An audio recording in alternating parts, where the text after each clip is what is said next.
Okay, I am here in front of Laugh Boston with Evan Sayet, who's just done his show for a crowd here. Evan, just finished. Yep, you can see the sweat, and there was a line of people buying your book, which shows that they have excellent taste. And I want to take some credit for that, because the first person in line to buy your book was the person I was talking to before the start of the show, and that I interviewed about your show. So I'm going to take credit for it. I just did the show. All right, they saw my show. You're going to take credit for it? No, come on. I'm going to take credit for something around here. Now, what I noticed about your show is it reminded me, and I don't know if you get this before very much, but it reminded me of Monty Python in the sense that your show, it looks like a Pep Boys commercial over here. Jerk. Back years ago, and he's Mo and Jerk.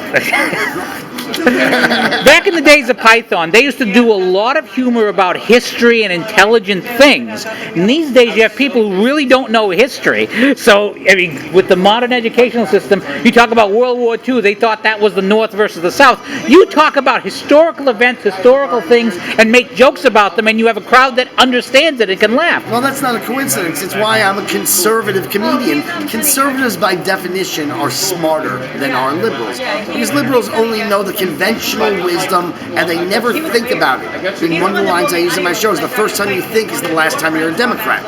Right? That's why children and college professors are liberals. When you share the same ideology as a 5-year-old, then you really aren't very smart. You may be articulate, you may be clever, but you're not smart. Now, something you hit struck me very hard. I'm very Catholic, it's carrying my rosary with me and so forth. And when I left liberalism, I was once asked, I was interviewing some liberals, who I was asking, why are they liberals? And they said, well, why are you conservative? And I said, because as a believing Catholic, I felt I was no longer welcome. That's right. And you brought that up about people who believe, and you said the same thing about believing Jews versus cultural Jews, although you used a different phrase. Well, I call them plopping Jews, because the only thing they did that was Jewish in their entire life was plop out of the Jewish womb. They have no Jewish culture, they have no Jewish heritage, history, belief, knowledge, learning. You know, even if they go to temple, the only reason they go to temple is because it's a social event. You know, it increases their social calendar. They go and they hear people playing music. They don't go to be Jews. They don't go to learn about Judaism. They don't go to better practice Judaism.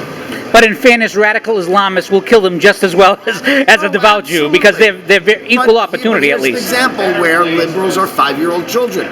They're not allowed to think. They're not allowed to say, well, they're bad, because children aren't allowed to do that. Why? Because they have adults who are there to protect them. That's why liberals need the government.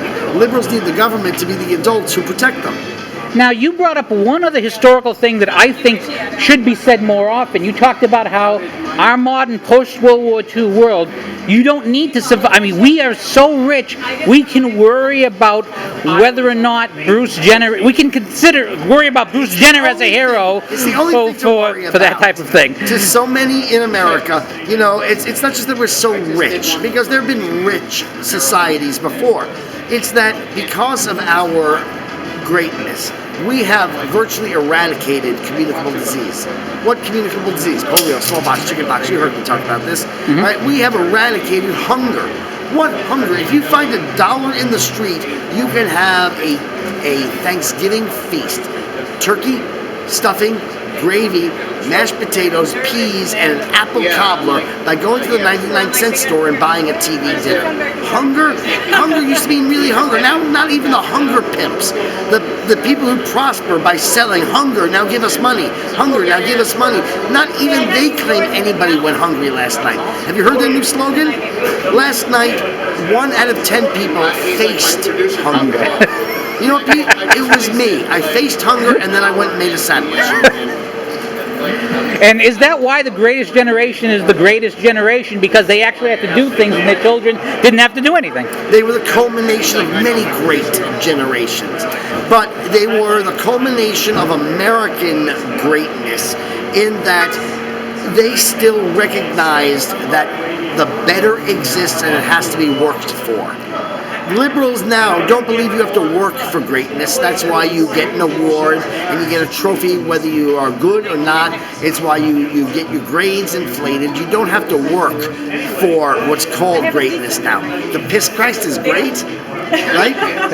Okay, Evan, what's next on your itinerary? You've come down you've done Boston. You told me you drove across the country to get here. Well, not to get here. We drove doing shows along the way. We did extremely well in Phoenix, but that's a red state. But we did extremely well in Chicago. We did fine tonight. It wasn't as many as I would have wanted, but it was fine. They already have asked me to come back.